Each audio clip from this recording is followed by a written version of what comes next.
नमस्कार जय जगन्नाथ दर्शक बंधु मु आयुष्मान आपन को स्वागत जनाऊँ आपणकर अति प्रिय कार्यक्रम जीवन जिज्ञासा को मनरे गृहर वास्तु संबंधित आउ एक जिज्ञासामूलक प्रश्नटी आसी एवं तार अति सरल समाधान रखा निमंते आम सहित आज उपस्थित अच्छा विशिष्ट वास्तुविद एवं ज्योतिर्विद पंडित चित्तरंजन महापात्र। आज्ञा नमस्कार जय जगन्नाथ। नमस्कार जय जगन्नाथ। तेबे आमे देखिचु बहुत समय गृहर मुख्य प्रवेश द्वार रे हनुमानकर गोटे चित्रटीए थाए कि मार्बल ले के गोटे छबिटी आंकिकी रखि थांती तो तार कौन प्रभाव पड़े एवं काहे रखा जाए? ये जो प्रश्न आप कहले मुझे प्राय व्यक्ति विशेष मत भी प्रश्न कर आम घरे पंचमुखी हनुमान फोटो मुख्य द्वार आगे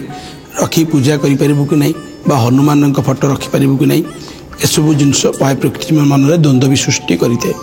आज आम कार्य मध्यम किसी जिनस को मनरू द्वंद्व दूर करवा देखु हनुमान फोटो हो पंचमुखी हनुमान फोटो हो मुझे रखी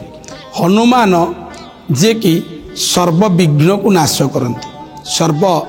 दुष्ट शक्ति की नाश करती हनुमान आगे जदि मु पूर्व मध्य भी कही रखी आज भी कही रखुची घरे यदि भूत प्रेत बाधा बा भयभीत परिस्थिति गोटे पूजुची घरे से बाधा दूरीभूत करने आम यदि हनुमान फोटो निज घरे पूजा करवा तो शुभ फल प्राप्ति कर मुक्ति करें। किंतु प्राय व्यक्ति विशेष भूलवशत भूल करती जमी मुझे कहली पूजा करवा कौ जगार पूजा करवा ठाकुर घरे पूजा करवा आज्ञा ठाकुर सठिक जगार पूजा करवा जदिओ तो ठाकुर घर ना आप निज बेडरूम रे पूजा करें ना खाइबा गृह रे पूजा करें ना बसुवा स्थान बा गोटे सुरक्षित जगार मुख पश्चिम पट को रोथुब पूर्व पट कांथरे रोथुब ए प्रकार परिस्थिति देखी जदि ए प्रकार जगार आप हनुमान फोटो रखी पूजा करती विशेष भाव में शुभ फल प्राप्त करें। अर्थात हनुमान फोटो पूजा कले बजरंगबाली कृपा पाइबा सहित आपण माने घरे सर्वविघ्न नाश होते दुष्ट शक्तिर प्रभाव आप जानते प्राय व्यक्ति विशेष कहते मो घरे झुमझुम साउंड हो किए गोड़ी पकई दौर छात पर दुमदुम हो प्राय व्यक्ति विशेष मन में द्वंद्व सृष्टि करे तो यह सब द्वंद्व विशेष भाव में कह रहे दुष्ट शक्तिर यदि बास घरे करुए भूत प्रेत एसबू यदि बास करुए तो हनुमान को यदि घरे आम पूजा करवा हनुमान को आराधना करवा तत्सहित हनुमान को चालीसा पढ़ा विशेष करी आमको शुभ फल प्राप्त करी थाए। किंतु मुझे एक कहीं कही रखिली हनुमान फोटो पूजा करने सहित एक कहीं कही रखिली तो यहीटा हूँ हनुमान कृपा आम लाभ कर प्रकार पूजा कले किंतु किसी लोक भूलवशत भूल करती हनुमान पंचमुखी हनुमान फोटो हो कि हनुमान फोटो हो मुख्य द्वार सामने बा मुख्य द्वार उपरे मुख्य द्वार बाँ पट डाण पट कांथरे रखिबे नहीं कहीं पूजा भी करेंगे ना फोटो लगे नहीं पूजा मुझ साधारणतः भाव कही रखी केबे कौन सी देवादेवी की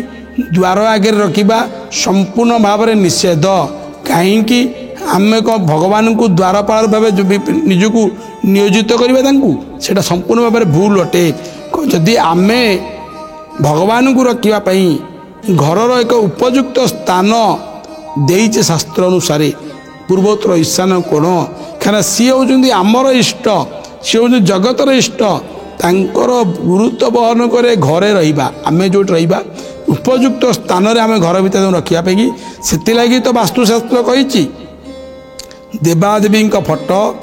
पूजा करने भगवान को पूजा करने एक स्वतंत्र घर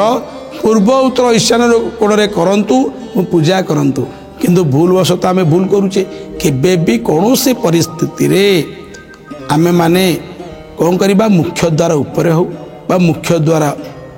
बाम पार्श्वर हो कांथरे बा डाण पार्श्वर कांथरे केबे पंचमुखी हनुमान फोटो रखा ना एमती कि कौन से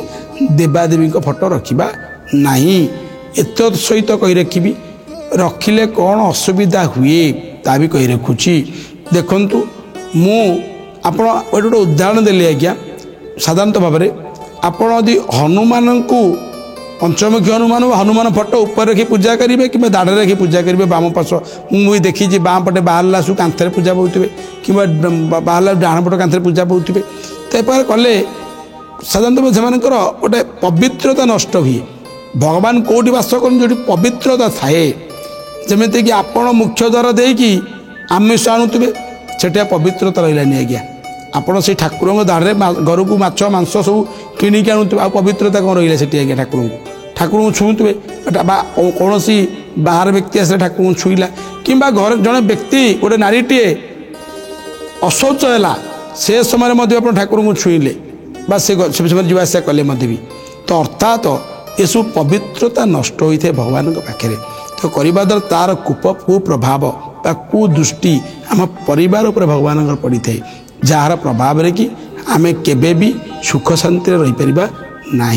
से बारण कर यार बहुत किसी आदि उदाहरण रही किंतु मुझे समय साक्षात कहीपर नहीं कि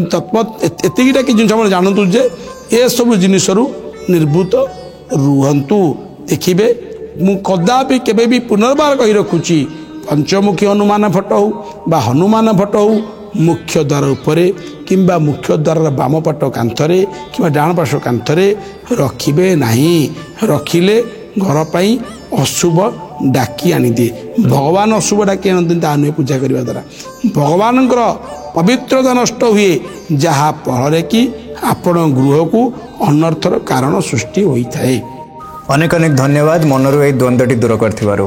तेज निश्चित भाव में आशा करुच्ची दर्शक बंधु पंडित महाशय जमती कहले संकटमोचक हनुमान को घरर उपयुक्त स्थान में रखंतु एवं केबे भी प्रवेश द्वार पाखरे रखंतु नाही। तेबे मनरे एही किछि नूतन जिज्ञासामूलक प्रश्न आसिले तार अति सरल समाधान सहित आमर एही स्वतंत्र कार्यक्रम जीवन जिज्ञासा नहीं कि पुणी थे फेरी आसबो। आज तो समय होइछि आमको विदाय नेबाको पड़िबो। रहुछु